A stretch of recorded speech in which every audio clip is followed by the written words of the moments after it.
Welcome to NACTV Reads the News. My name is Gwen Jacobsen and I'm one of many volunteers that help create programming for our station.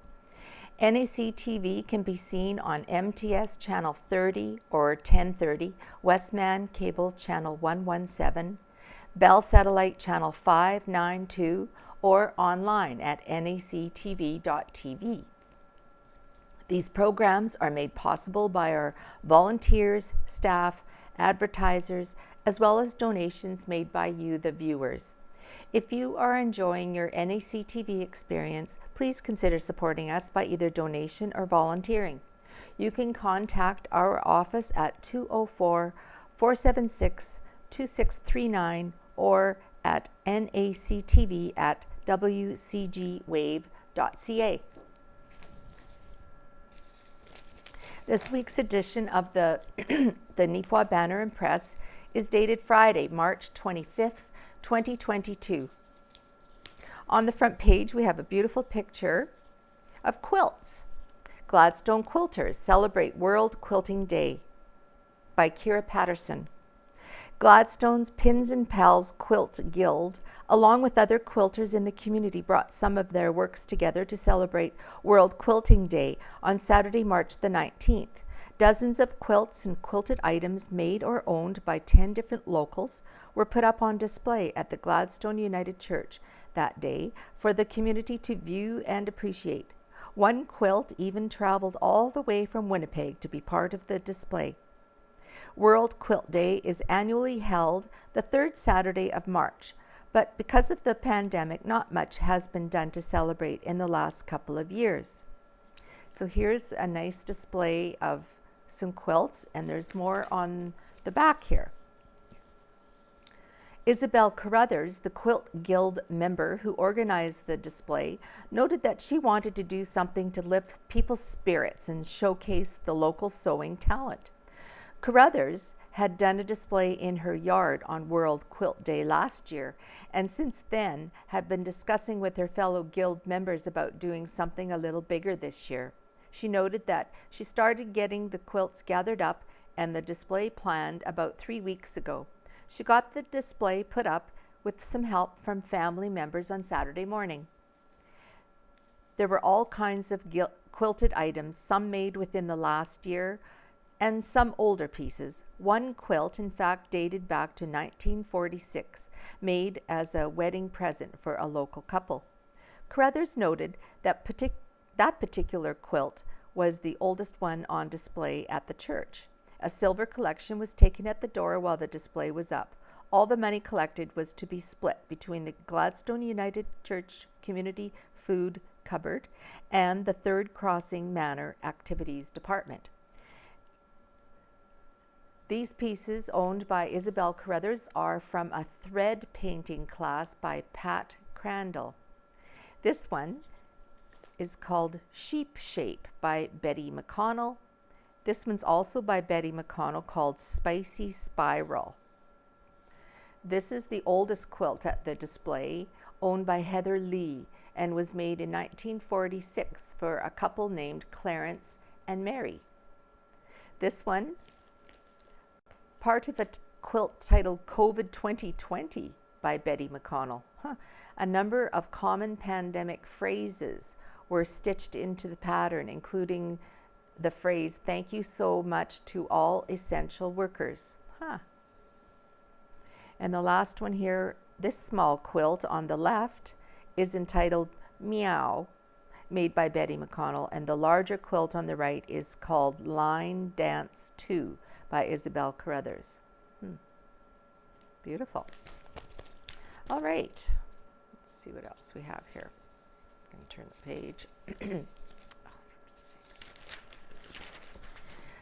page. Tender awarded for construction of new Park Lake Bridge. This is from the Neepawa Town Council meeting of March the 15th by Owen Devereaux. The plan to build a new bridge for Park Lake has taken a huge step forward.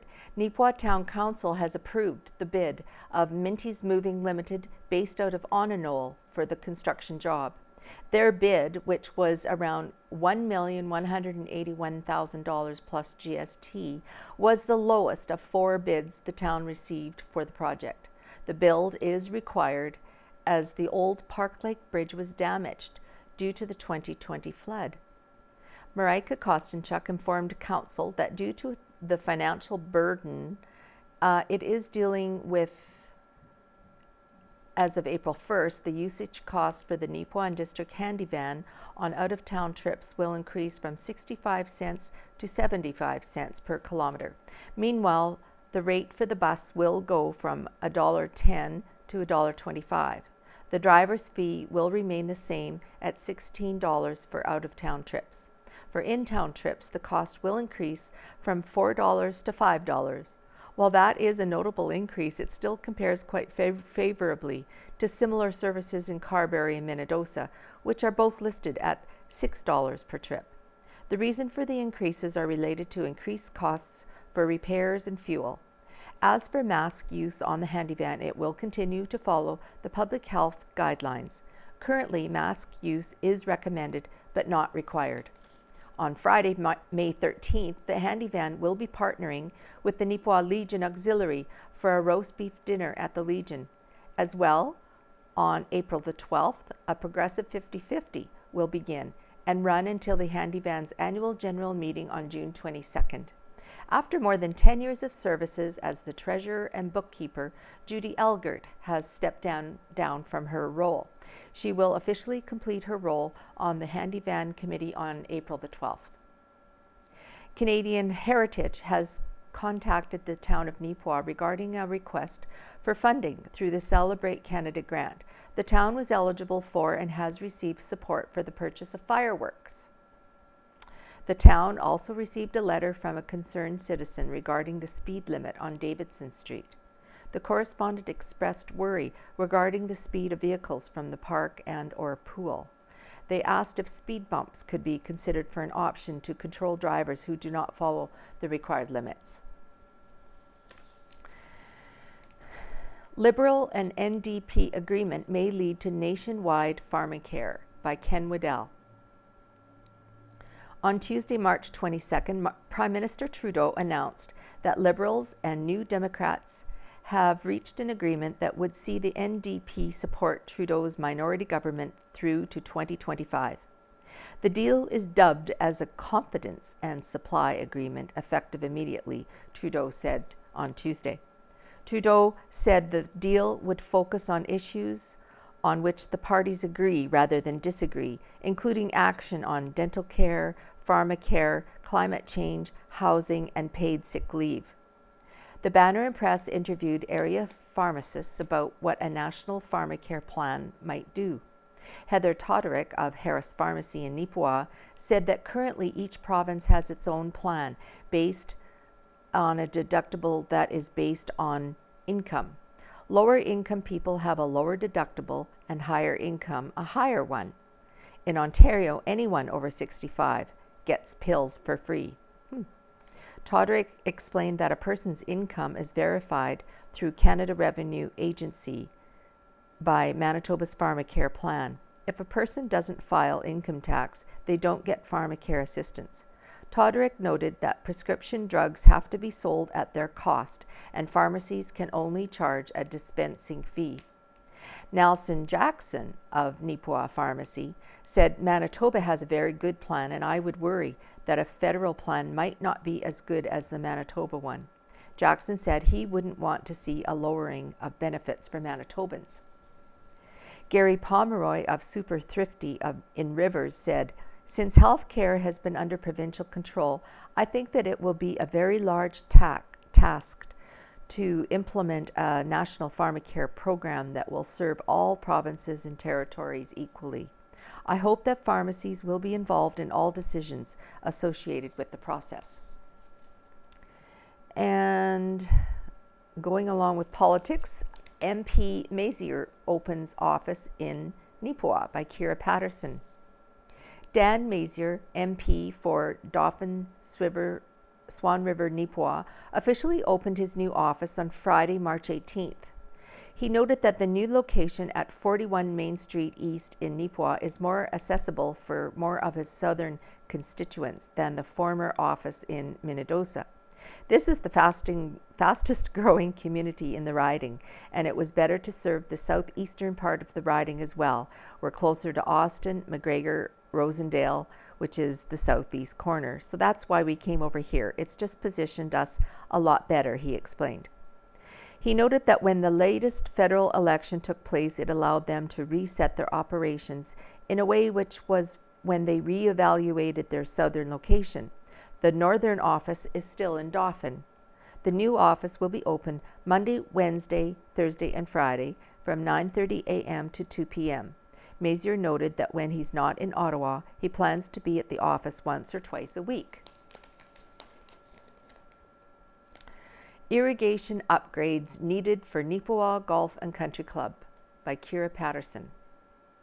The Nipawin Golf and Country Club is planning for a major upgrade to their facilities in the form of a new irrigation system for their older 9 holes. Mark Kirkwood, who is the grounds superintendent for the Nipawin Golf and Country Club, noted that the old 9 has an irrigation system dating back to the 70s or 80s, so it is definitely time for an upgrade. It's just become very labor intensive, he said of the old system. Most newer irrigation systems you can run from your phone and run things overnight. Golfers never have to see a sprinkler head on. But the way ours works, we need a full-time person running around and doing all the manual watering just because it is that primitive. Currently, they are in the planning stages of the project, getting drawings made up for the new system, which will then go out to tender. Kirkwood said that the new system and installation could cost anywhere from $500,000 to $750,000, depending on the many variables involved. It is a pretty big expense, but there's a lot of stuff to go into it. In terms of a timeline on when the physical work will get done, Kirkwood estimated that installation will most likely happen by fall of next year. I think we'd be lucky to get started this fall, just because there would be a lot of planning to do, and then you've got to line up installers and make sure you have the materials on site. So we're probably looking more towards the fall of 2023. Nipawin Golf and Country Club has a few options in mind to help cover the cost of the hefty price tag. We have in the past applied for grants and will continue to do that, and then fundraising will start at some capacity, Kirkwood shared. I don't think we know exactly what route we'll go for fundraising, but certainly we'll be going down that road once we have all the exact numbers and know what it's going to cost. While it will be a very significant investment for the course, Kirkwood explained that it will save them money in the long run. There will be lots of power savings in costs, and water savings and labor savings is the biggest one, he stated, adding that it will also save them the costs of repairs, as the older system continually needs more and more maintenance as it ages.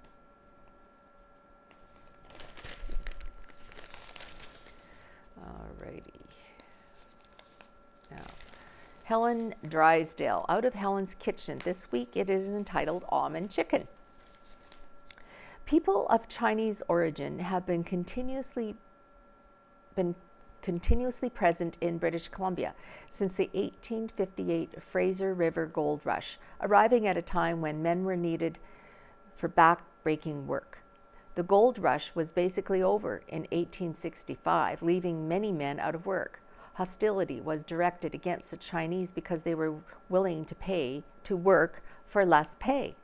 When British Columbia agreed to join Confederation in 1871, one of its conditions was that the Dominion government build a railway linking British Columbia with Eastern Canada within 10 years. British Columbia wanted British immigrants to work. However, Sir John A. Macdonald insisted the project cut costs by employing Chinese workers to build the railway. He told Parliament the following: "It is simply a question of alternatives. Either you must have this labor or you can't have the railway." As well as being paid less, Chinese workers were given the most back-breaking and dangerous work to do. They cleared and graded the railway's roadbed. They blasted tunnels through the rock, and many died as a result of the dangerous work, or of the cold, or of malnutrition. They risked their lives to help build Canada's railway in the 1880s. As soon as the work was done, Canada wanted no more immigration from China. The Government of Canada passed the Chinese Immigration Act in 1885, levying a head tax of $50 on any Chinese coming to Canada. The tax was increased to $100 in 1901 and increased again to $500 in 1903. At that time, many being Chinese in Canada meant that they had to endure the hardship of separation from their family members in China, as the cost to bring them out was too much. So most spent their lives as bachelors, most never reconnecting with wives, mothers, or children before they died. The repeal of the Chinese Immigration Act of 1947 came too late for many of these men and their families. The best option of economic success was to own your own business. Many moved east to the prairies where it was a slightly less hostile environment. By the 1920s, virtually every town of any size in Canada had a Chinese restaurant or laundry. It did not cost much to start a laundry. A space, a stove to heat water and dry the clothes, lots of starch, a good iron, and the ability to work hard and long hours. In the era of the first Chinese-Canadian restaurants, Chinese food was unheard of. They served food such as roast beef, steaks, mashed potatoes, and apple pie. In many small towns and villages, the Chinese cafe owner would be the only person of Chinese descent living there. Later, after the Second World War, these restaurants adapted Chinese recipes for Western tastes and available ingredients. In Neepawa, the first Chinese residents arrived in 1907 and opened a laundry. One of Neepawa's most recognized residents arrived in 1907 and opened a laundry. One of Neepawa's most recognized community members of Chinese descent was Frank Lee, who owned the Bamboo Restaurant. Frank was a generous person who supported a multitude of community projects, including the Hospital Aid Society. The Chinese people in Canada persevered despite the hardships and played an important part of Canada's multicultural society with their own cultural identities. Slivered almonds lend the final touch to this easy stir-fry recipe, pairing chicken with assorted vegetables. Serve it with cooked rice to complete the meal. And then it has the recipe for almond chicken. All right, next is the Spruce Plains RCMP report by Corporal Jacob Stanton. During the week of March 14th to the 20th, Spruce Plains RCMP dealt with 38 police activities. On March the 14th, RCMP responded to a residential alarm in the RM of Rosedale. While en route, the alarm was cancelled by the property rep. On March 15th, RCMP responded to a report of a stolen dog in Rapid City. The dog was located shortly after, walking down the street, and was returned to the owners. Police received reports of hit and runs that occurred in Nipawin and Plumas. There was insufficient evidence to proceed further with both matters. On March 16th, RCMP were dispatched to an abandoned 911 call in the municipality of Harrison Park. Police spoke with the resident of the property, who stated everything was fine and that there was no emergency. Police attended the property to ensure all was well and found no cause for concern. Police responded to a report of historic harassment in Nipawin. There was insufficient evidence to proceed further with charges, but all parties were spoken to and warned of their actions. March 17th, RCMP received a report of fraud in Plumas, where an individual sold an item on Facebook Marketplace but never received the funds from the buyer. Multiple attempts were made by police to get in contact with the complainant, but were unsuccessful, so that the matter was concluded. Police responded to a report of an individual not complying with the court order in Minidosa. After investigation, it was determined no breach had occurred and the complaint was unfounded. On March 18th, RCMP responded to a commercial alarm in Minidosa. Police attended and learned the building cleaner had accidentally set off the alarm. There were no further concerns. Police conducted various proactive traffic enforcement and engagement with several motorists. March 19th, RCMP responded to a report of shoplifters at a business in Neepawa. The matter is still under investigation. Police responded to a report of a stolen truck in Minidosa. The truck was found the next day undamaged. There was insufficient evidence to proceed further. Police were dispatched to an abandoned 911 call coming from a commercial property in Glenella. Police attended and found the building to be secure with no signs of concern. On March the 20th, RCMP conducted various proactive traffic enforcement, engaging with several motorists. RCMP conducted 17 traffic enforcement actions during this reporting period.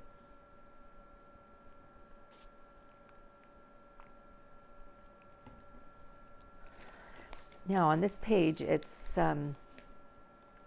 advertising the Neepawa Ag Expo. It's going to be a televised live auction. Due to the pandemic, the Neepawa Ag Expo will again be televised live only on NACTV on April the 7th, 2022 from 7 p.m. to 9 p.m. And there's a auction listing. The proceeds from this auction will go towards the Neepawa Titans Junior A Hockey Club, and 10% of auction proceeds will go towards the Neepawa Golf and Country Club to help with the clubhouse deck upgrade and wheelchair accessibility. Neepawa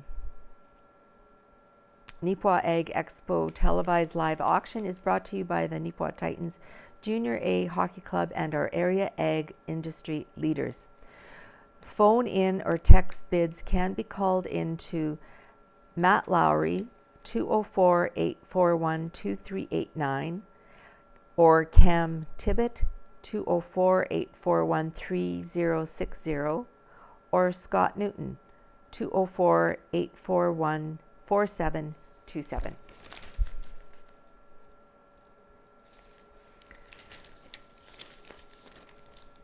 The Langford Recreational Trails hosted a winter wedding, submitted by Langford Rec Trails. This winter has been unforgettable in terms of cold and snow, but it will also be unforgettable to one couple who chose to have a winter wedding in a close spot close to both their hearts. For Shane and Monica Brown of Gladstone, one of their most favorite spots is a huge lone oak tree located on a hill surrounded by little blue stem prairie grass on Trail 1E in the Langford Recreational Trails. The pair and their dog are frequent hikers on the trails, and what could be more natural than to have their wedding under Monica's favorite tree on the trail where they had their first hike together, no matter how cold or how much snow. The trail itself had been packed for snowshoeing, but the day before the wedding, the snow was packed around the tree, a little food coloring misting a heart shape in the snow, and Mother Nature took care of the rest. On Sunday, March 13th, under beautiful blue skies, Monica and Shane, along with approximately 6 carloads of guests, snowshoed to the oak tree to take their wedding vows in their magical setting.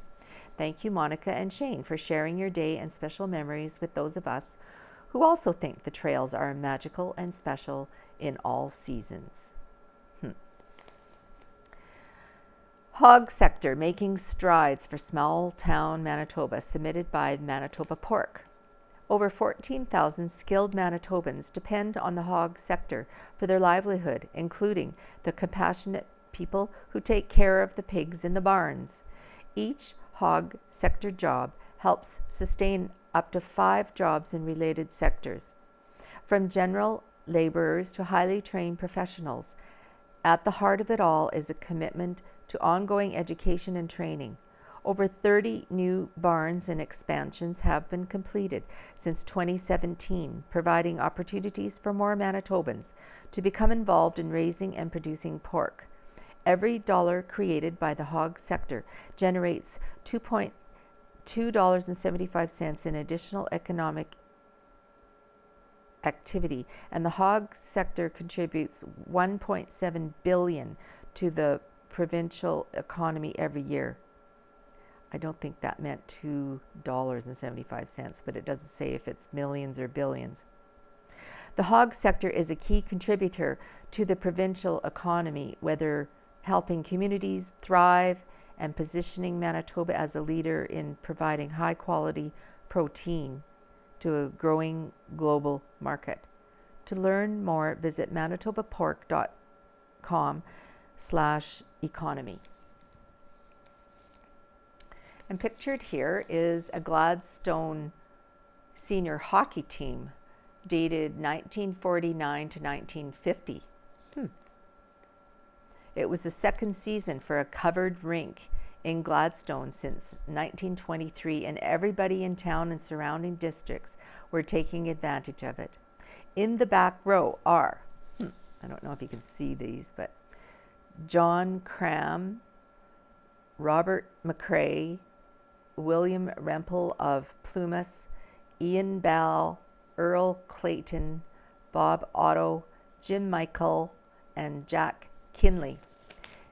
In the front row, Dick Graham, Doug Birch, Larry McLean, Walter Mosgrip, Bert Rennie, and Norm Mayer.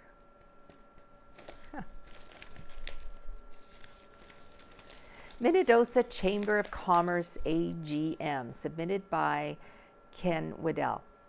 After 2 long years where face-to-face meetings have been rare, the Minidosa Chamber of Commerce held a successful annual general meeting, or AGM, on March the 16th. Addressing the group, Manitoba Chamber of Commerce President and CEO Chuck Davidson said, "This morning was the first meeting I addressed in Headingley, and tonight here in Minidosa is only the second one in a very long time." Steve Robson, the outgoing Minidosa Chamber Chair, reviewed the year's events. "I think we had a successful year in spite of all the restrictions.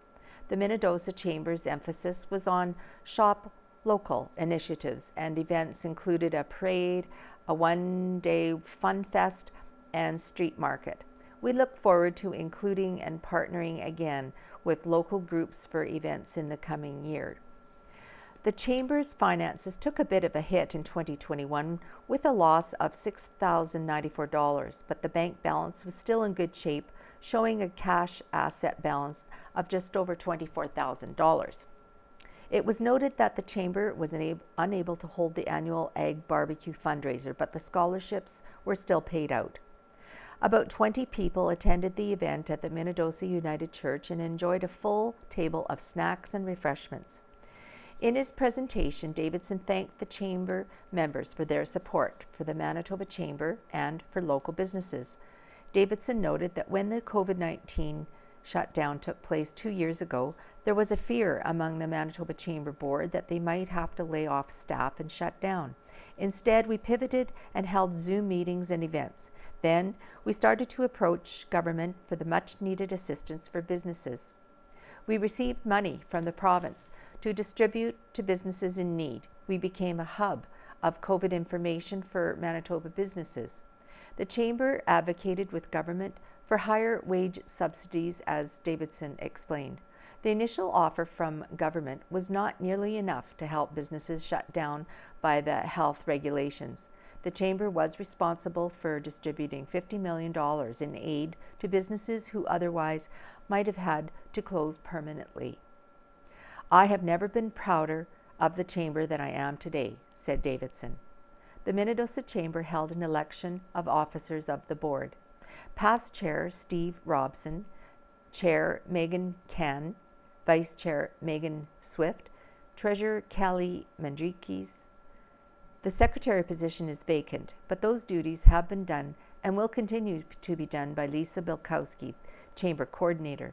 The Chamber of Minidosa has 120 members. Kirkwood Farmers Markets starting up for a third season. Farmers Market season is starting early in Kirkwood this year. This Saturday, March the 26th, will be the first of their spring market series taking place inside the Kirkwood School building from 10 a.m. to 2 p.m. Kaylee Mund, owner of the Kirkwood Barn and organizer of the market, noted that there will be 4 dates for the spring market before starting up the regular summer markets in June. The other weeks are as follows: April 16th, May 7th, and May 21st. All the spring events will take place in the school, with plans to hold the summer market outside the barn as in previous years. This year, their markets will feature between 15 and 20 vendors on a regular basis. They will be offering everything from baked goods to woodworking to clothing, canned goods, flowers, meats and produce, jewelry, candles, and more. Mund added that they are looking into partnering with Harvest Sun Music Festival to arrange some entertainment as well, but that is yet to be confirmed.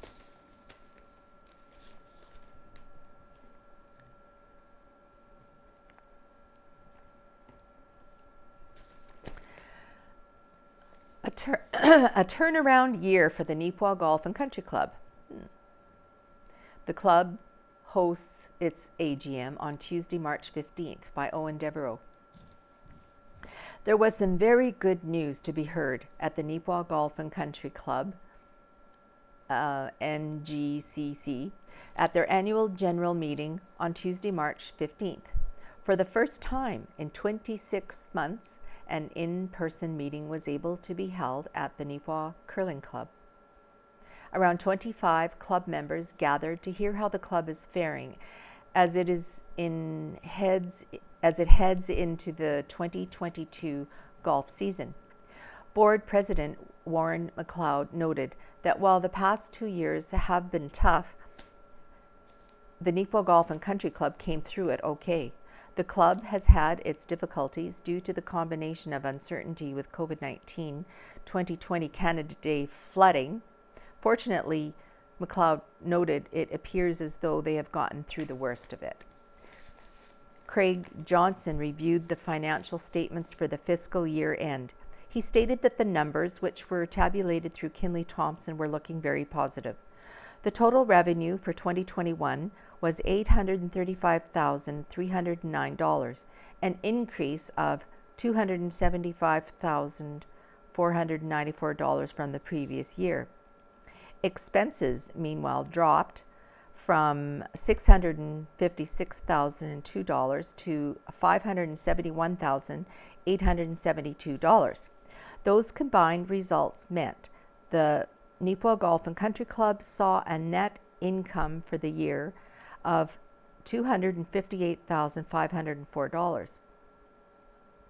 Johnson noted that's an impressive turnaround from 2020, which had a $96,187 net loss.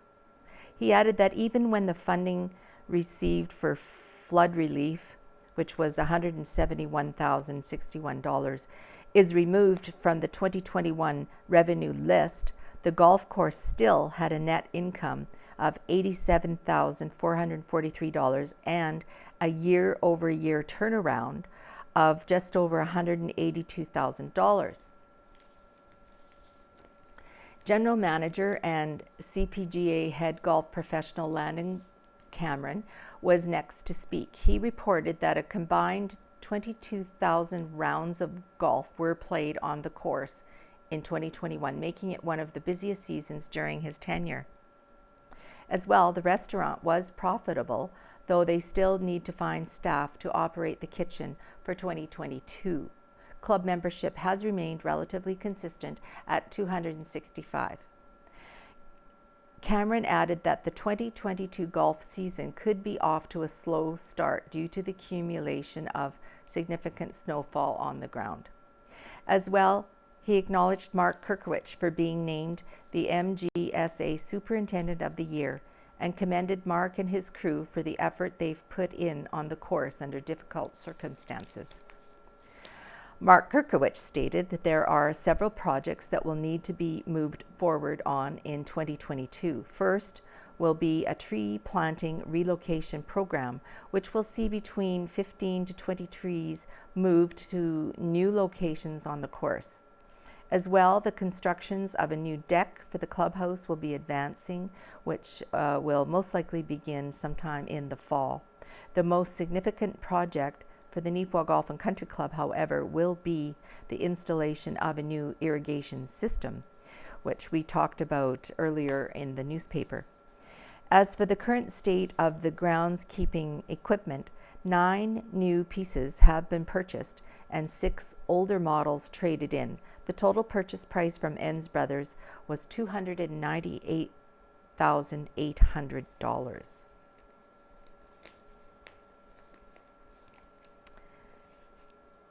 The Neepawa Figure Skating Club held their year-end show at Neepawa's Yellowhead Arena on the evening of March 20th. At the show, several groovy performances were put on by members of the club to display their progress and skills. Here's a young gentleman, cool as a cucumber, flashing a smile as he skates on by. And here, this skater displays an unbreakable focus. Doesn't give their names. Now, sports section. The NACI Tigers varsity girls compete at AAA Provincials by Kira Patterson. The Neepawa Area Collegiate, or NACI Tigers, varsity girls basketball team went to the Manitoba High School Athletics Association AAA Provincials last weekend. While they were not victorious on the court, Coach Darren Rowe noted it was great for them to be there, as this was the first time NACI made it to Provincials since moving up to AAA. They played hard, and it was a great experience for them, Rowe stated. He noted that it was good for the girls to see the caliber of other teams and what level they can be working towards. The team brought 12 players to Provincials, and Rose said that all 12 players had a chance to play. He added that it was a good end to a crazy couple of years when they weren't able to compete half the time during COVID-19. The girls played 2 matches on March 18th and 19th. The first was against Steinbach Christian School, with Steinbach winning 57-35. The top scorers for Neepawa in that game were Brenna McLaughlin and Sophie Tulab, with 9 points each. McLaughlin earned Player of the Game. The second game was against Linden Christian School out of Winnipeg, who won 63-34. McLaughlin was once again a top scorer in the game with another 9 points. Hazel Posadas was Player of the Game and scored 8 points in the match. Grade 12 student Brooklyn Rowe was presented with the HARV Award. A member from each team at the tournament was recognized with this award, which stands for Hustle, Attitude, Respect, and Values. The award was started by the Neelan High School in honor of its athletes who were gone too soon. Earlier this week, the team met up for their last practice of the year. They discussed with the grade 12 players what they've learned and what stood out for them during their time, as well as what the younger players can work on when they come back next season. The Provincials were the last games for the Tigers this season, as well as Rowe's last games as a coach. It is bittersweet. I'm going to miss it, Rowe said of his time in coaching. He noted that he plans to still be involved in basketball within the community in some way in the future, but not to the extent that he has been for the last 30-plus years. I always had someone there to coach me, so I wanted to make sure these kids had the same thing, he shared. And there's a picture of Brenna McLaughlin, who was Player of the Game in NACI Tigers' first game. And then Hazel Posadas was Game 2 Player of the Game. And then here is Coach Darren Rowe, and recipient of the HARV Award, who happens to be his daughter, Brooklyn Rowe. Now for some hockey news, Minidosa and Boyesville advanced to THHL final by Owen Deverell. This year's final matchup in the Tiger Hills Hockey League playoffs features a mix of the predictable and the unexpected.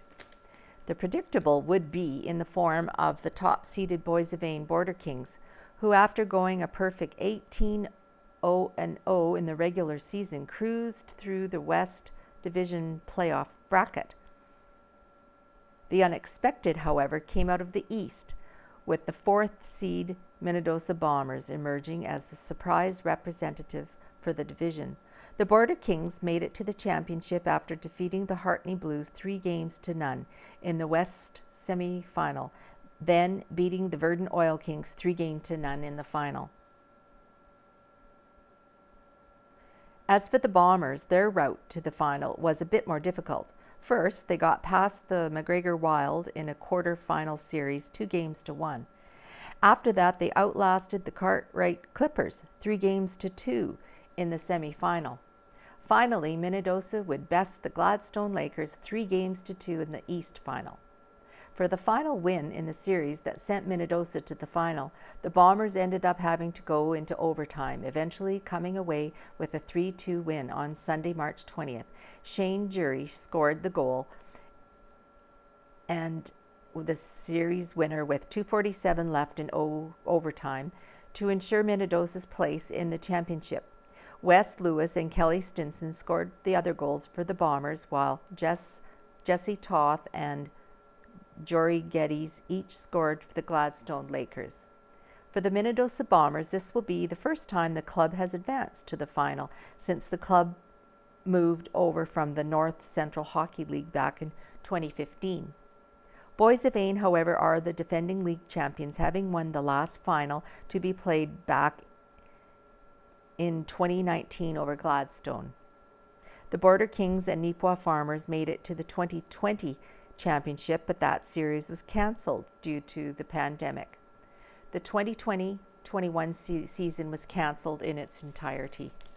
The Bombers and Border Kings are scheduled to play their first game of the series in Boyesville on Friday, March 25th at 8:15 p.m., followed by a match in Minidosa on Sunday, March 27th at 6 p.m.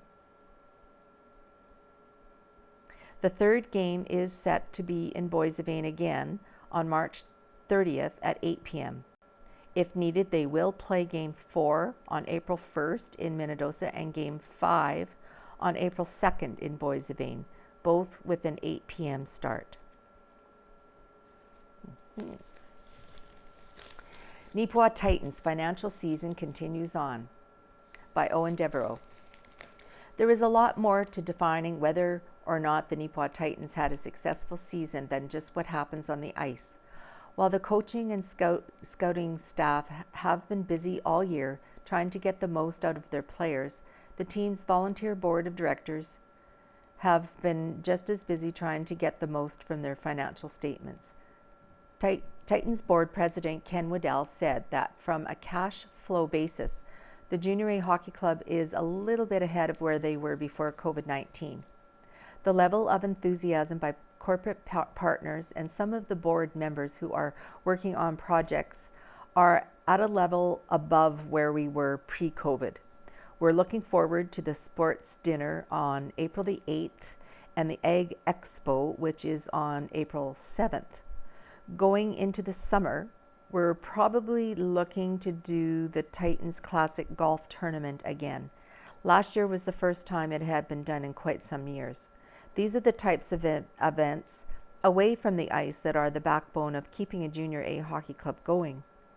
Attendance figures for 2021-22 MJHL season were relatively positive. The Banner and Press accumulated and tabulated the figures from the official MJHL website. According to the league's own number, the Titans had the 5th best attendance results within the 12-team circuit. In 26 home games, the Titans had 8,072 tickets accounted for and an average of 310 people per game. Waddell said the board is relatively happy with those results, but acknowledged that more can be done to get people into the Yellowhead Arena and support the Titans on a game-to-game basis. There has been discussions about attendance figures, and we have the time to put some of those plans together. Though the sponsorships and events like the dinner and expo have a larger portion of the bottom line, the attendance still has a major impact. Some of the events we did this past year, such as wing nights, helped a little bit. There's other things we'd like to do, such as bring back intermission activities. I've been to a couple of other arenas and picked up a few in-between period ideas. Events like this, if organized and advertised properly, can bring in a few people who may not attend every single game, stated Waddell. During the last annual general meeting, back in August 2021, the Titans announced that it had made a net profit in 2020-21 of $96,082. That was the first time since 2017 that the organization had been able to post a year-end profit. That season, however, had been canceled due to the COVID-19 pandemic. In the last full season played by the team, the organization suffered a net financial loss of $64,083. And there is an advertisement talking about the 13th annual Community Sports Dinner and Auction.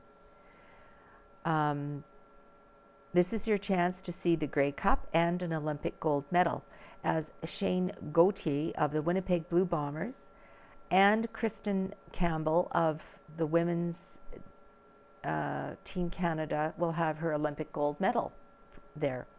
And there will be a comedian named Big Daddy Taz. This is Friday, April the 8th at the Yellowhead Hall.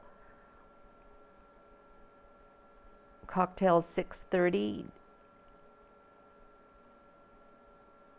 Tickets available at the Neepawa Banner and Press or by calling Titans Marketing at 431-351-2274 or Jamie Denbo at 204-212-0587 or Ward Susky at 204-841-2213. Now, the Carberry North Cypress Langford section by Gladwin Scott. The community profile this week is on Alex and Lynn Christison. To have an interview with Alex and Lynn Christison was a pleasure. They hardly need an introduction. Alex, who will be 68 in November, married Lynn, a 19-year-old Winnipeg lady, in 1975. They have two sons, Alan in Carberry and Corey in Brandon. Alex was born in Carberry with Dr. McNeil attending. They live on the farm near Brookdale, which has been in the family since 1934 when grandfather William purchased it. They are very proud of their two-horse Percheron team, which won the Super Team Championship in 2004 at the World Percheron Congress over 22 North American entries. This Percheron team was purchased in 2000 and was used with a single furrow plow to turn the first sod for the Westoba Agricultural Center of Excellence. Their farm operation included about 100 Black Angus cattle. Alex also worked at the bull test station near Douglas. He has been a 30-year director with the Carberry Agricultural Society and served as their president for 18 years. The local agricultural society is the driving force behind Manitoba's largest small-town fair. Alex and Lynn are well known for their wagon and sleigh rides in western Manitoba. He was the rodeo chairman for many years at the Austin Agricultural Fair and provided wagon rides for several dignitaries, including the Premier and the Lieutenant Governor. Children in Carberry, McGregor, Kelwood, Rossburn, and Riding Mountain National Park have enjoyed the excitement of a wagon or sleigh ride. Recently, Alex has overcome several health issues at the Health Science Center in Winnipeg. In 2015, he was diagnosed with a tumor on his pituitary gland, which turned out to be benign. In 2020, he had bleeding in the right side of his brain, which had to be cauterized. As recently as February 22, 2022, Alex was only the 7th person in Manitoba to receive a Watchman implant from Dr. Cass in a successful surgery. Stents were added to the right side and he was removed from blood thinners. His next visit to St. Boniface Hospital is in April 2022. Alex and Lynn are very supportive of moving the round house from the fairgrounds to a site near the museum so that it will have a much greater community use than the current 3 days during the Carberry Fair. It could house such projects as a history of the potato industry and the history of the potato processing plant, among others, Alex stated. Only one other town, Minidosa, has such a building. The round house, which was constructed in 1893 on the site of the existing conservation office, was moved in 1898 by horses across the tracks in the winter to the fairgrounds. It is an 8-sided building with a cupola in the middle of the roof, and it currently needs a new foundation. The Carberry Museum is presently accepting donations through Brad Wells and Gloria Mott of the committee. On January the 2nd, 1998, the Roundhouse was designated as a provincial heritage site. The Minister of Culture, Heritage and Citizenship at that time, Rosemary Vaudry, said it was an architectural and cultural landmark and an important part of Manitoba's heritage.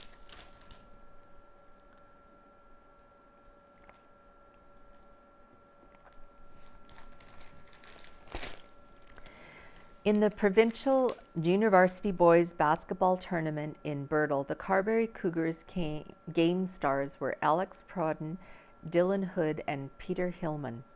The Carberry 13 and under hockey team won bronze medals at the Provincial B tournament in Killarney, March the 10th to the 12th. They defeated Gladstone 5-1, defeated Rock Lake 5-1, and lost 4-2 to McCreary, and then beat Hamiota 3-2 in overtime. Against Hamiota, goalie Dawson Smart was selected as player of the game, and Jack Polasek scored the winner. McCreary won the gold medals and had only 2 goals scored against them in 4 games. The GCB Wildcats defeat Badgers twice.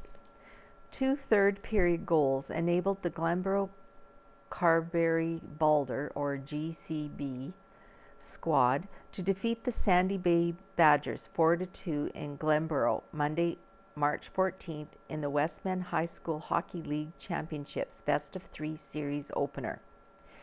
With 2 seconds left in the first period, Kylan Aiken tied the game with assists from Peyton Elliott and Dylan Hood. Trey Dixon notched his 44th marker at 15:15 of the second frame, with help from Jaron Waldner and Carson Nakanekny. Jaron Waldner tallied the winner at 9:50 of the last period, and assists were recorded by line mates Johnny Myers and Trey Dixon. Griffin Anderson added an insurance goal with 2:37 left in the game, and Kylan Aiken and Carson Nakanekny collected assists. DJ Melanie and Dylan Gabor replied for Sandy Bay, who were outshot 48-23. The Wildcats downed the host Sandy Bay Badgers 6-4 Tuesday, March 15th, to win their quarter-final series in straight games. Trey Dixon and Preston Shearer gave the visitors a 2-1 margin after the first period. Jaron Waldner scored the second frame, which ended with the game tied 3-3. Trey Dixon, Kylan Aiken, and Landon Gwynison dented the twine to provide the margin of victory. Replying for the Badgers were Reed Houle, Joshua Halbrook, and Riley McBride. The championship division was very competitive, but the top 4 teams won in straight games. Killarney-Wawanesa over McCreary 3-0 and 5-4. Major Pratt over Dauphin 7-4 in both games. Vincent Massey over Neepawa 4-3 and 4-1. The Wildcats now meet the Killarney-Wawanesa Raiders in a best-of-3 semi-final. Luke DeCorby of Major Pratt won the scoring title with 50 goals and 51 assists for 101 points.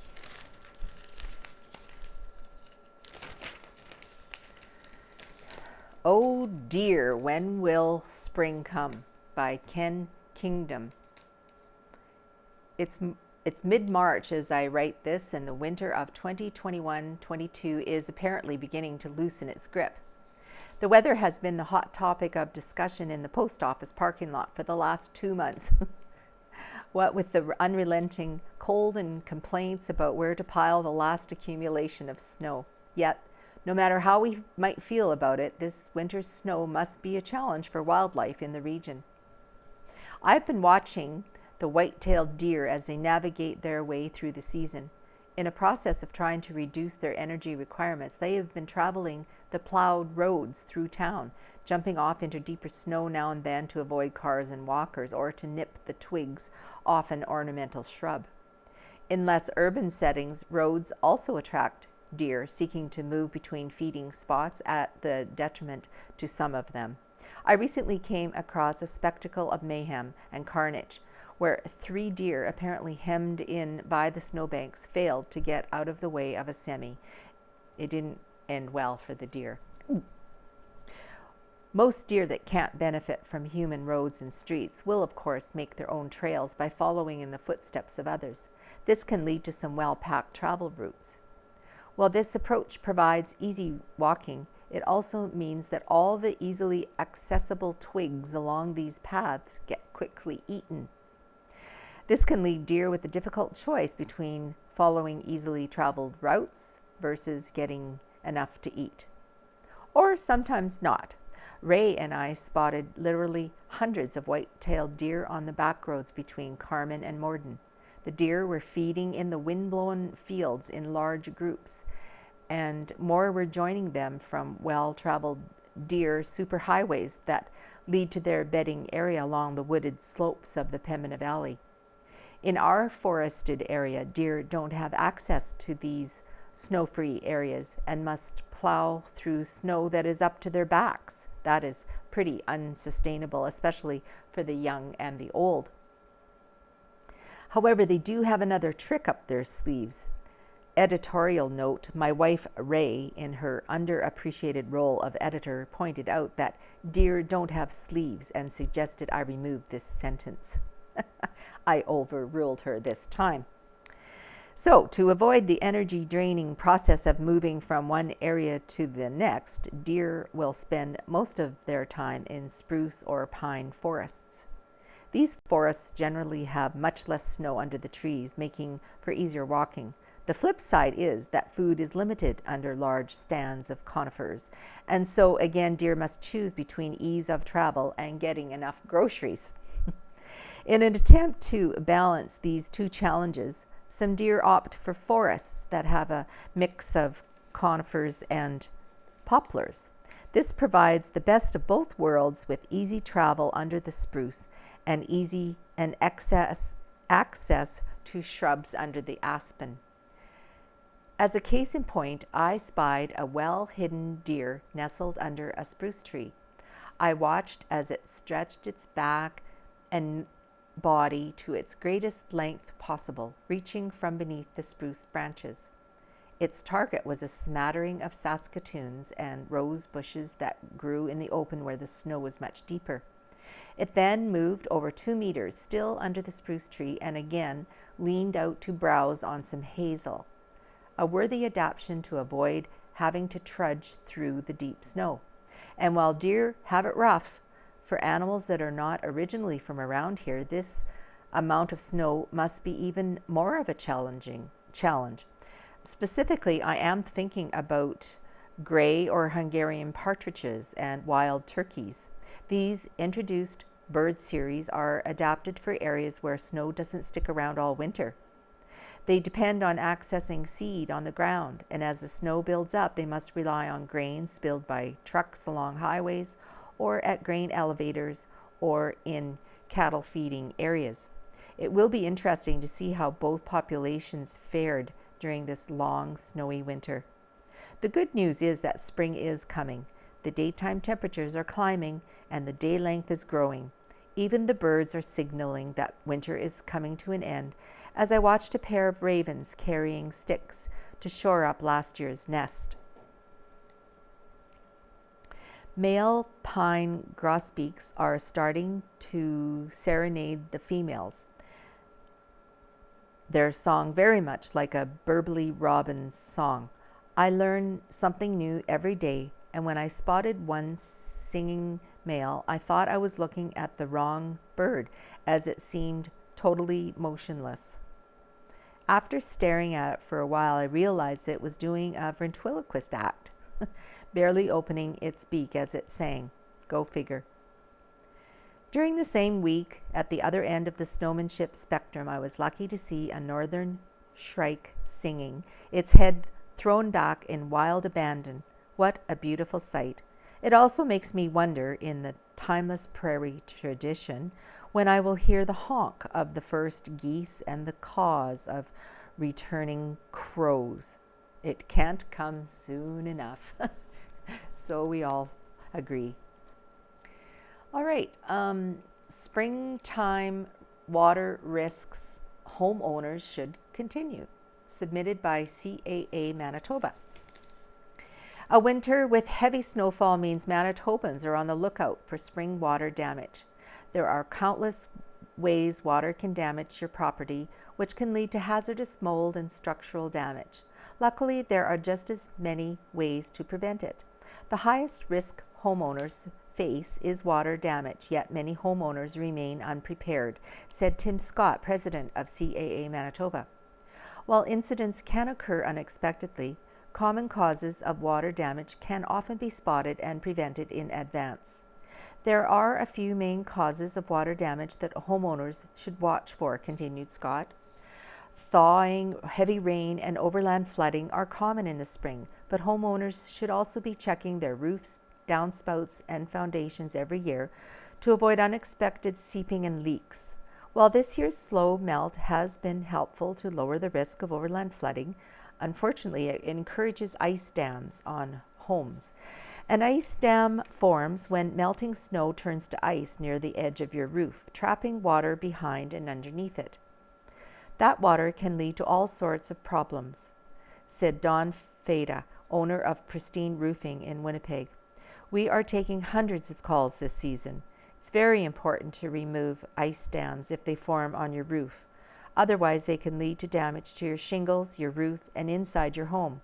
The trapped water behind an ice dam can seep through the roof and cause serious damage to insulation, drywall, and electrical systems.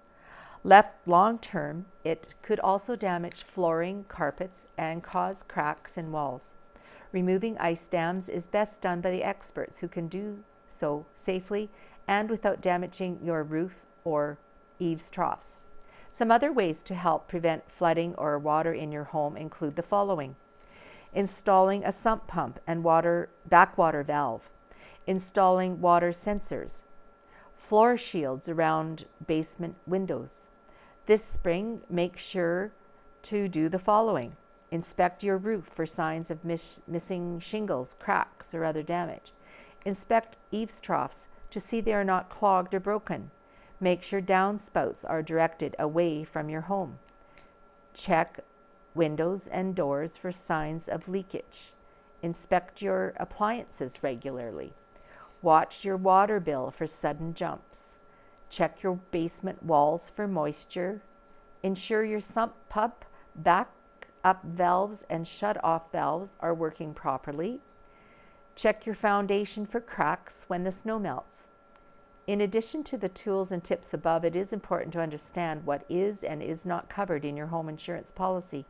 Follow up with your insurance provider or broker to clarify any exclusions or additions. CAA licensed insurance brokers provide complimentary property insurance policy reviews, even if you're not insured with the company. For more information, visit CAA Manitoba's home insurance website and to get a free property insurance quote. Okay.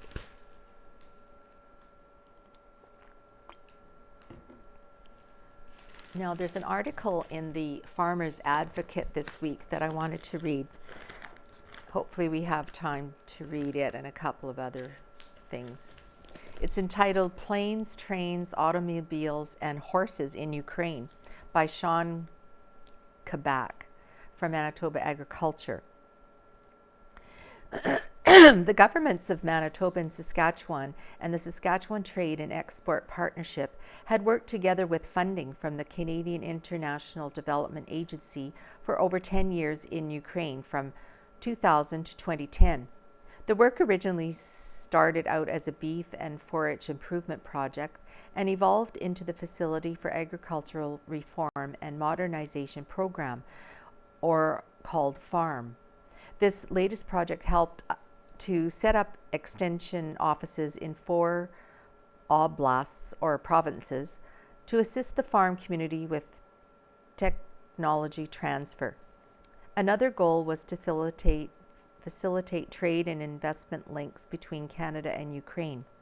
In 2010, I traveled to Ukraine and worked in the cities of Kiev, Lviv, Rivne, Lusk, Sumy, and Dnipropetrovsk.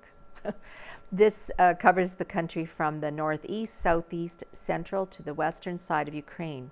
Grain livestock farms were visited, and I spent time at 6 of the regional and district extension offices. Presentations given covered livestock and grain marketing on farm grain storage, grain futures, and Manitoba agriculture highlights. And it goes on to say, along with my 2 working trips in 2001, I was becoming very familiar with the country and its people and forming a special bond with both. Even though Ukraine is similar in size to Manitoba, over 70% of its land, or 92 million acres, is suitable for agriculture. In comparison, Manitoba has 19 million acres suitable for agriculture, and the Western Prairies have 136 million acres. Ukraine is the largest country in Europe, but only 4% the size of Russia. A long growing season, a key geographical position, and fertile soils gives Ukraine a huge agriculture advantage that hadn't been fully utilized. Ukraine's top agricultural exports were sunflower oil, wheat, barley, and rapeseed, and the European Union was the biggest importer, followed by Russia.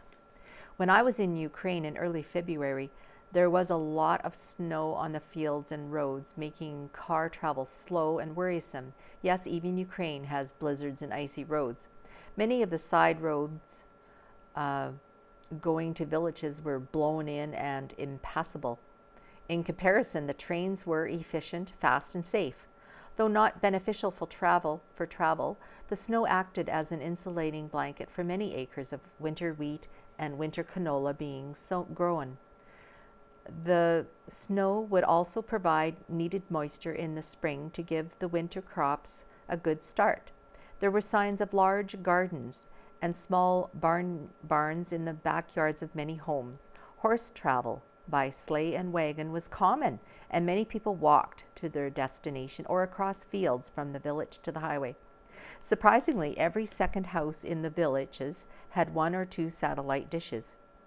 On the agriculture front, there were still a lot of challenges in Ukraine. The economic crisis shrunk the economy 16% in 2009, and farm credit was expensive, ranging from 40 to 50% annually. Buildings and equipment were worn, and the livestock sector had collapsed, with the cattle herd down 88% and the pig herd down 60% since the early 90s. Due to a lack of on-farm grain storage, most grain was sold in the fall at depressed prices to pay bills. A lack of grain buyers meant there was less competition to buy farmers' grain. Frustration was evident over high taxes, which included income, employment, ecology, land, social, and water tax, etc. Lack of government support and the overall bureaucracy, but things were improving. Some of Ukraine's challenges meant opportunities for Canadian companies in grain storage, machinery, and livestock genetics as the agriculture sector rebuilt. Of all the change, the biggest was in the attitude of the people and farmers. Farms had been privatized from the collective system, even though land still couldn't be individually owned. Individual farmers decided what to grow and raise in response to market signals. There was a shift to more of an entrepreneurial and business approach in the farm sector and country. Farmers were eager to learn about agriculture in Manitoba and programs available to producers. Having gained independence in 1991, Ukraine overcame many challenges and adversity to make a lot of progress in a short time. Now the former breadbasket of the world is in a fight against a much bigger opponent, a true David versus Goliath story as it fights for its very survival. We stand united with Ukraine.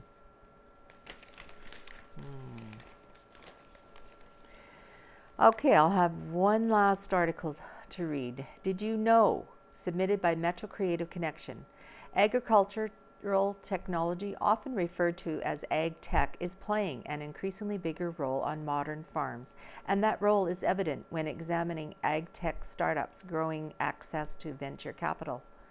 Data from PitchBook and the National Venture Capital Association's PitchBook NVCA Venture Monitor, a quarterly report on venture capital activity in the entrepreneurial ecosystem, indicates that ag tech startups received $6.1 billion in VC investments in 2020. That reflects a nearly 60% increase in investment over 2019.